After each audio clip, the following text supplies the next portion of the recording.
In late 2025, I made a video going over my phone-loving journey from my very first phone and my first working cordless phones and my lineless days all the way to Cell-to-Jack and FreePBX. Exactly this day, 6 years ago, my Cell-to-Jack came and completely changed my phone setup. Let's take a look at how my phone setup has evolved from late 2012 when I started really getting into phones to June 2026. My grandfather gave me a handset from one of their old phones. So this handset back here, this Panasonic KX-TGA 549. Watch that earlier video to learn more. I'll make a video on that phone once I get a base for it, and once I get a new power cord and battery for this phone, the KX-TG2224. So those are the two phones that really started it all. We're in late 2012, after the 911 incident, as we call it, that changed my phone life forever. And so the only line I had was the pretend wireless landline in my pretend airplane cockpit. So I go to the menu and put the pretend cockpit into registration mode, and then take my phone, put it into registration mode, and then I can make calls through the pretend line on this airplane. But pretend is pretend. I want real. But too bad, I don't have a line I can plug my phones into.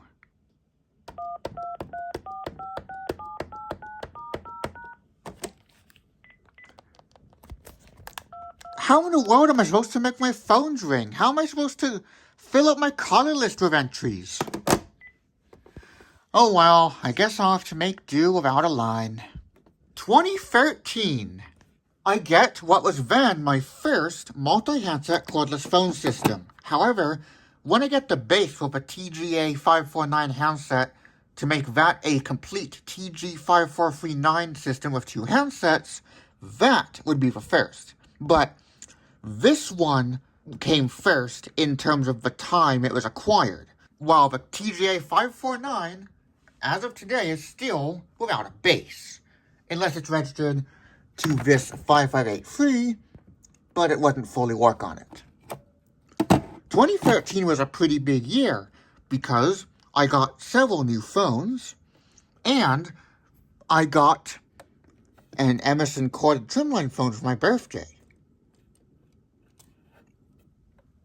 But that phone was damaged due to battery corrosion after being out in the garage with some other phones that couldn't fit in my room, because we had introduced a limit on how many phones could fit in my room. And so we replaced it for me in 2020 with this one, the EM2516, that replaced the 2515. My setup was only really able to fit two handsets of a single set or two phones, because I only had a basic power strip like this. As you can see in this setup, I only have three phones plugged in here. But the reason that's possible is because one of the cords is smaller than the others. A friend of Mom's gave me this Panasonic KX-TG6524 in July 2013. Or maybe it was still June 2013, I forget. And so, actually the power strip was, so when these two phones were what I'd plug in, so this, and then when I got this, it would be this one, I didn't use a power strip. I just plugged into the two outlets on my wall. At the time, this was where I would build my pretend cockpit on the floor, and I'd have phones on the floor as well. This is where my phones would plug into. Now, as of 2019, my desk is over here. That general phone setup would continue into 2014 with the double phone freak show, which I'm never going to forget, which got me these two phones as the bravery gift for a single appointment. And that's why I call it the double phone freak show. If you want to learn more and see an overview of these two phones, I'll link that video in the description, or you can click on the card that will pop out of the screen now. The next major change was a pretty big one. In November 2014, my brother built his own computer to run his flight simulator. And so we had to move a piece of furniture out of his room, so it's the room next to mine, so on the other side of this wall, and that piece of furniture was a shelf. It was about this tall, and there were 6 colored bins. And that greatly improved my storage. So then I had space for my snap circuits, which make up my pretend cockpit, and, more importantly, more phone bin space. But I was still limited on how many phones I could have in my room. This was still in the time when we really did not understand my phone interest as well as we do today, and 3 years before I discovered more people shared the interest.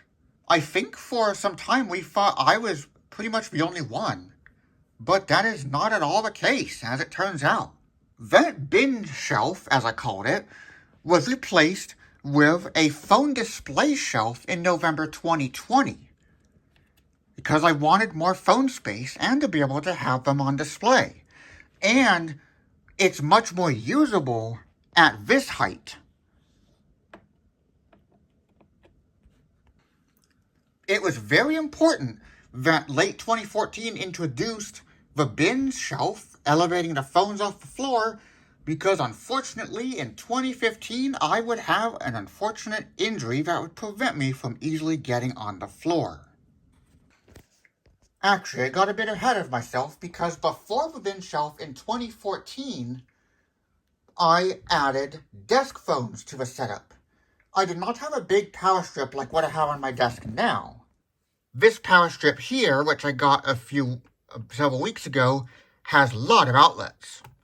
This replaces a power strip that I had since December 2014, because I needed more plug space without the plugs being tilted, because it's not safe unless they're fully in.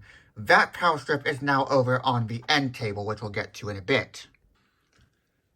Before the bigger power strip, the only way I was able to have the desk phones plugged in was because my desk speakers stopped working, or I just wasn't really using them. I mean, I thought they stopped working, so I wasn't using them anymore. This was because I had gotten the AT&T CL8 321 free in August 2014, and then that was replaced by the CL8 3464 in March 2015 because I didn't come across factory resetting after the phone book corrupted. And the inability to factory reset certain AT&T VTech models called the DE platform is why I am staying far away from those until I am told how it's reset, or if it's possible to register something like the SL80118 handset when reset, or reset the base on models that it can register to, and that do not have a dialing base variant or cordless variant. But that still was not enough, because I also really wanted to put the KXTG1032 into a setup. And so, for bigger power strip, I now had the space to set up everything I wanted on my desk. I brought the CL8 3213 with me to, I think this was my flu shot appointment in late 2014, and there was a wall mount plate there. And so I mounted my phone, my first ever time mounting one of my phones on a wall mount plate. And I've wanted one ever since. And so, for Christmas 2014, that was one of my gifts. The first phone to be mounted in the setup was the KXTG5583, to match our home phone at the time, the TG5432. The wall mount plate used to be where the desk is now, all the way through July 6, 2019, the day after we replaced our carpets. That major project gave us the opportunity to rearrange my room into a new layout, and the wall mount phone plate moved to be next to the window, and that turned out to be better than the desk at first, where the desk is now at first, because when we first put it in, it was just screwed in with regular screws. and so it wasn't really secure. So I had to put tape on it to keep it secure. Then in 2019, we finally came up with a solution: anchors. However, there was only an anchor on the bottom screw of the plate, not the top screw. The top screw's anchor broke, which was not good. And so it was still secure, but the top screw was not in properly. It was basically like that freak show that I'll get to once my replacement KXTGA 600 handset gets here. In both cases, it's that the screw had nothing secure to keep it in place and keep the thing together. Let's take a look at taking a phone on and off my wall plate using this 585SK that I just got last weekend. So, we need to flip its bracket into wall mount position. Now I can take my base and mount it on the wall. So, you line the mounting pins on the base,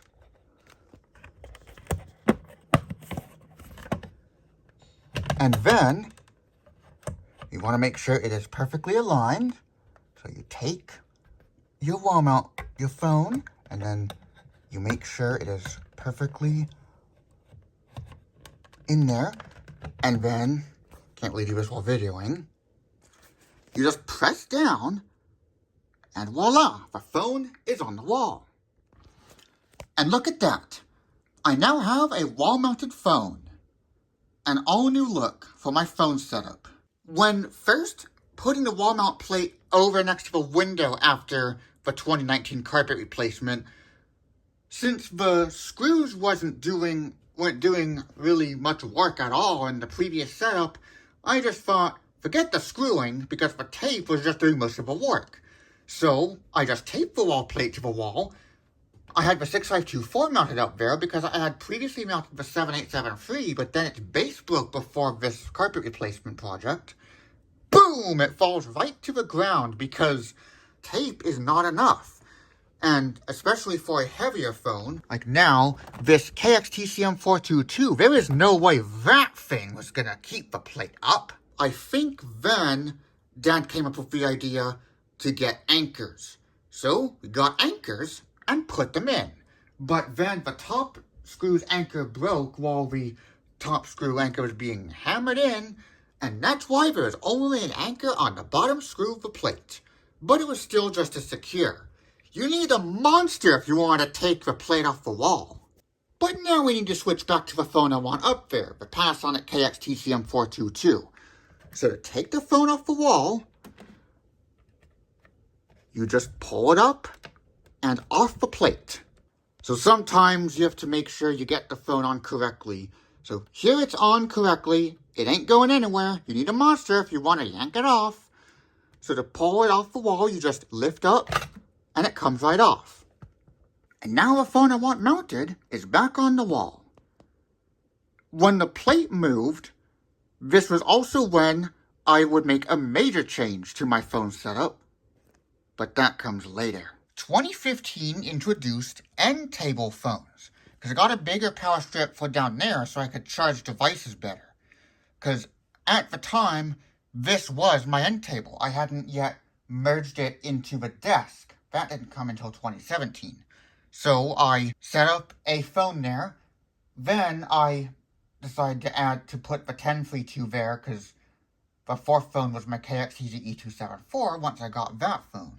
2017 brought a very major update to my room design. Everything was moved around so that our modem, because it was still in our room up until later in 2017, could be elevated to solve internet issues, to make the Wi-Fi work better. So the bin shelf moved over to where my end table is now, and then the modem was on it. My desk and end table basically became one. My end table was still in my room, but it was next to my desk, on the other side of the desk. The side close to my bed became my end table, so any phones I have on my desk can easily be reached as end table phones as well. Depending on my setup, I would call those handsets specifically next to the bed end table handsets, but now I just call them main desk handsets, as you can see here. The next major phone setup update came in 2019 on July 6th after the carpet replacement on July 5th. Because initially the room went back in the way it was, except the end table moved from being on the left of the desk to being in the corner next to the bed. So it's basically a mirror of the current layout, sort of. And then I wanted to flip everything and do a completely new setup. I had the desk on the other side for way too long, so I wanted to move it back to where we had it before 2010, which was the year before it became my room. So that brings us in to this general layout. I had a few phones on my end table. I didn't have this lamp until 2021.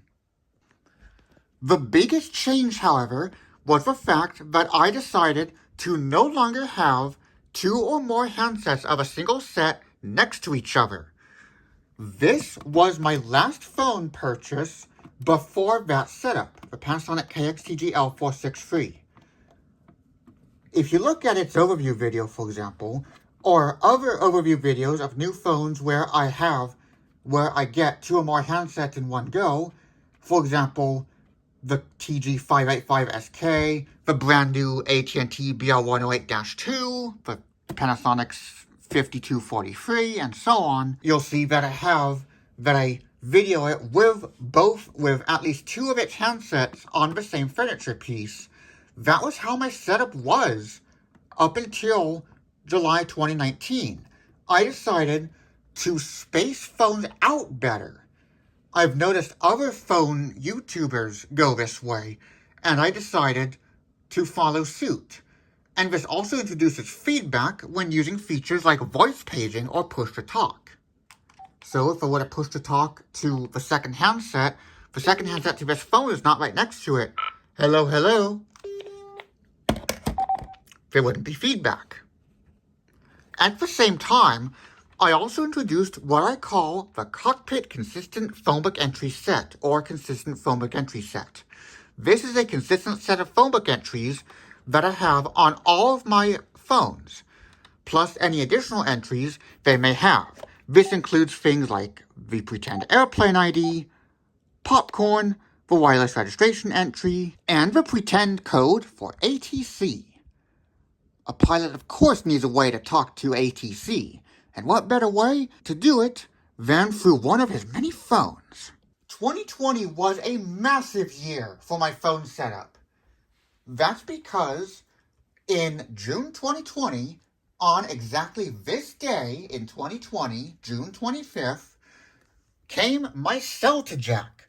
This device allows me to make and receive iPhone calls through my phones. I didn't have an iPhone until my birthday in 2021, and so until then, it was paired with my iPad, and I just FaceTime myself or build a call kit simulator app. If you watched the first video about my phone setup evolution, you'll have learned that call kit is what Apple calls the integration with the system native calling UI. So third-party apps like LinPhone integrate with CallKit to use the native calling UI, instead of having to unlock your device and use a possibly inferior UI to answer your call. With Cell-to-Jack, everything changed. Watch that video to learn more about how Cell-to-Jack and later FreePBX completely transformed my setup. And so I introduced common feature codes to my consistent phonebook entry set. Star for the voice assistant, 99 to reboot Cell-to-Jack and trigger a connection, £# for pairing mode, 82 £, 83 for reset, and the infamous 89 for ringback test. I also introduced a consistent set of speed dial entries, following 2019's introduction of my consistent phonebook entry set. 2020 was also a huge year because we introduced officially my ability to get new phones with my money, and it's really hard to believe we did not allow that before then. That was just very weird in retrospect. The first phone purchased since we unlocked that ability was the 2017 AT&T CLH 3207, which would also be my first new phone since getting cell to jack. And so right out of the box, I was ready to dial 8-9 and make it ring. Then, the phone display shelf was introduced, greatly overhauling how my phones were, displayed. Instead of having them in a bin, they were on display. So a lot of my phones are on display. But as of 2022, I got too many phones to fit on the display, and so I introduced the overflow bin.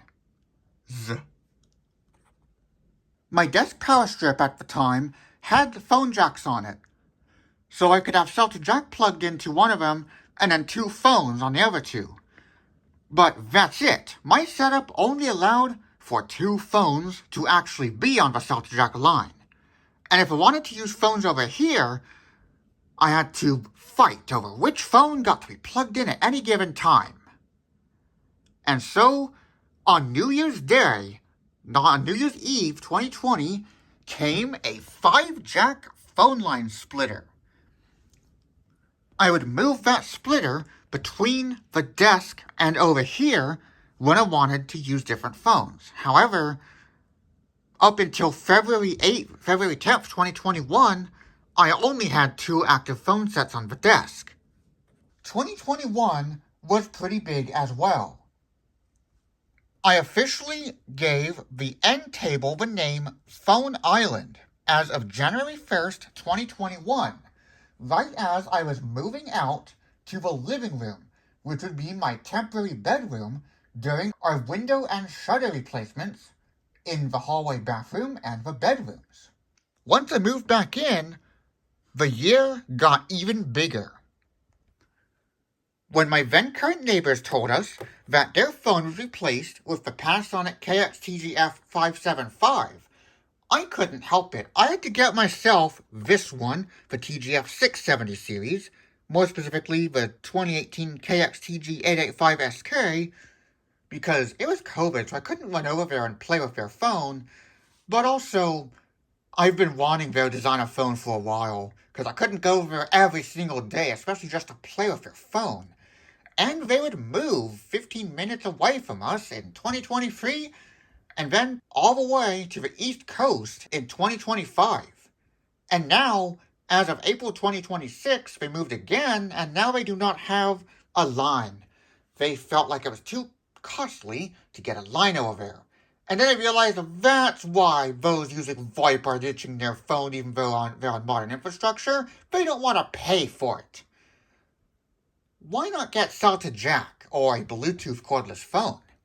Lucky for them, they already had a Bluetooth cordless phone, the 575. And they can set it up with their cell phones paired if they wanted to.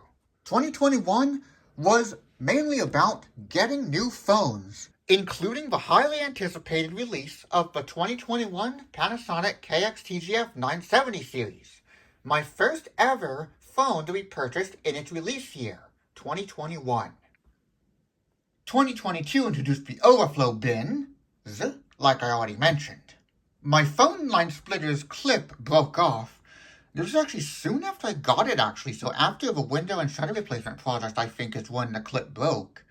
So I got 2 new phone line splitters, one for the phone display shelf and one for the desk. In late 2023, we finally had a handyman come to fix my wall mount plate.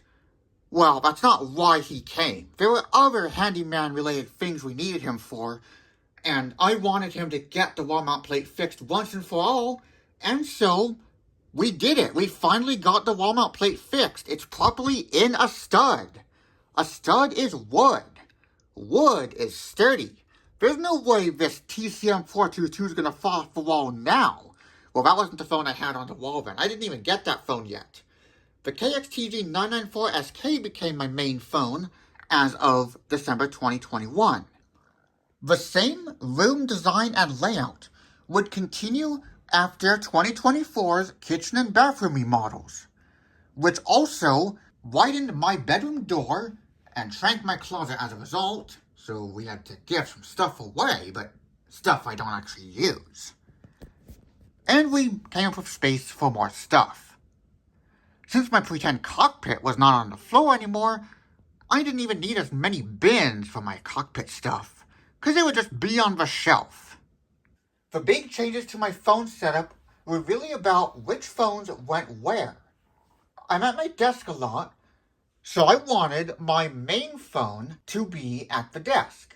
So all of my Panasonic automated call block phones are now at the desk. So pretend wireless landline 1 is now this phone instead of what's on the wall. And this returns the phone display shelf line back to the way it was for 2021. I then introduced a phone to the cockpit shelf. And for Christmas 2024, we framed my pretend dialing instructions, which at the time include my real name and phone number and stuff. But that would not fare of making these YouTube videos. And that leads us on to the biggest update my phone setup has ever had. I needed a way to be able to call between my phones without using real numbers. And I only had one SATA jack that was paired to my iPhone. And so one of my lines was lineless. If I wanted to make it not lineless, I had to move SATA jack over there, but then the other line would be lineless. What would I do? I just wanted to be able to call between my phones. And so I finally decided to try and set up FreePBX, and I succeeded. After I got set up and going, I got the Grandstream HD801V2 ATA to power the phones on this line. So now I can pick up any phone and make a call. This goose is on the phone. Please leave your message after the tone. When done, hang up or press the pound key. Can you believe in 2012 I couldn't even leave my own voicemail messages on my own phone system? And then I can of course play back my messages and call other extensions on the system. Most importantly, the other phones. With custom caller ID, avoiding the privacy issues of real phone numbers. I'm glad that I hadn't taken apart our old Netgear range extender, which was succeeded by an X-Fi pod in late 2020, that's Xfinity's native range extending solution, because that is how I convert Wi-Fi to the Ethernet that my ATA requires. In May 2025, I got the HT813 ATA for the desk, and to connect it to the network, a GLINet travel router, which I may have to replace when security updates stop, although it's not really an issue. The actual internet goes through our Xfinity modem. This is just a secondary Tech with Tyler network that powers my phones and makes using my devices with my setup a lot easier. But the internet's powered by our network in the family room. And this travel router makes it possible to, travel with my setup. But to make it possible, I had to decide to figure out what device my server is going to run on. I set it up on my Windows laptop initially, because I couldn't get it to work in UTM on my MacBook for whatever reason. But in order to make it travel, I had to also set it up on my Microsoft Surface. But then I realized my future Surfaces are forced to be ARM, not Intel, because Microsoft does not do Intel chips in their consumer lineup anymore. I'd have to get a for business Surface just for Intel. So I tried it again on my MacBook, and success. And UTM doesn't even need Rosetta, which is going to get killed off next year in macOS 28. And so I was ready to go.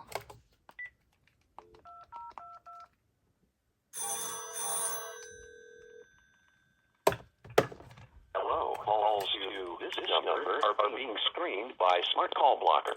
Hello, hello. I can call between my phones now. This is when I also introduced my no personal info dialing instructions. And now it's officially like a hotel. Hotel name, address, all made up of course, and a made-up name and made-up numbers, and a made-up email address.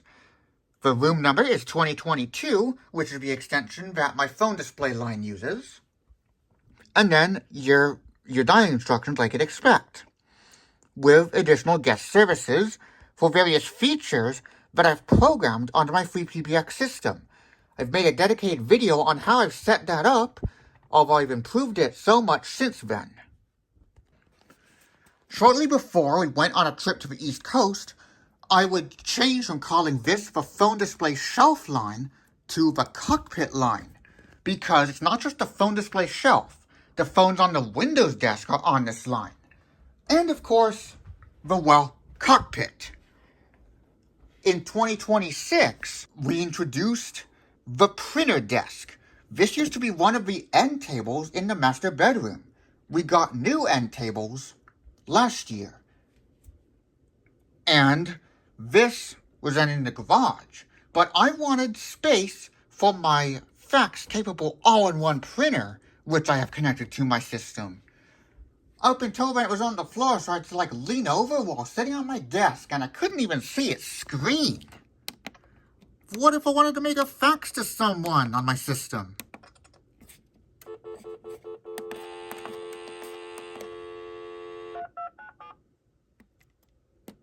I'd have to lean over to make sure I was selecting the right options. And then we discover Phone Palooza, as we called it, at EcoFrift Vallejo. And I just had to set this phone up, but I did not want to kick off any of my other favorite phones from the setup.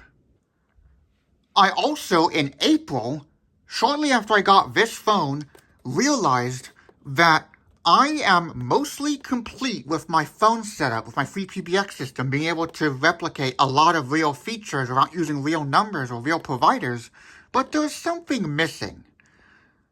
When I get a used phone, it often has caller ID entries from the previous user. For example, this phone had calls from Milpitas, and San Francisco, and other places in California. And I wanted my system to be able to simulate all that. And so, I discovered localcallingguide.com. I would put in area codes and the following 3 digits, also known as NXX, for example, 203777, and then I can find out that that's New Haven, Connecticut.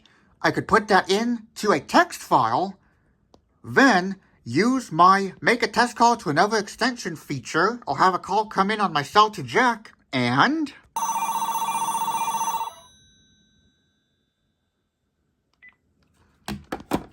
okay, this phone wasn't connected.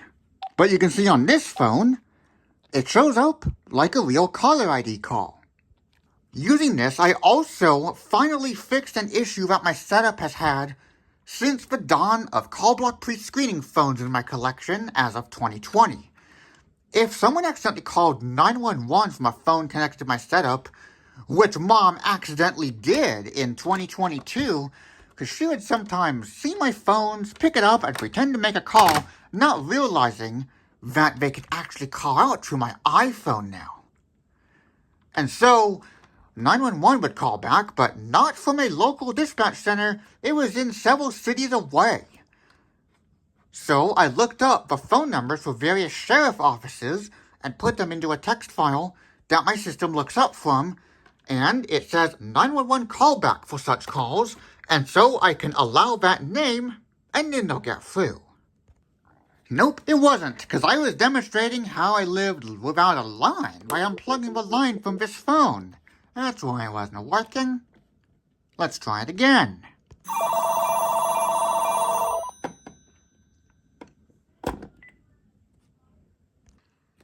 I also made a video about why caller ID appears the way it does, which I'll also link to in the description, or you can view by clicking on the card that'll pop out of the screen now.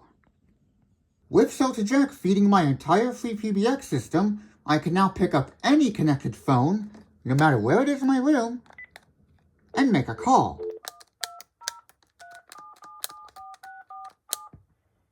Salty Jack goes off hook, and it makes the call.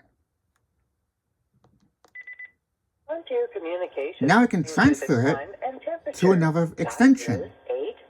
Unfortunately, this particular time temp number might be on its way out. So you can see, I can pick it up now.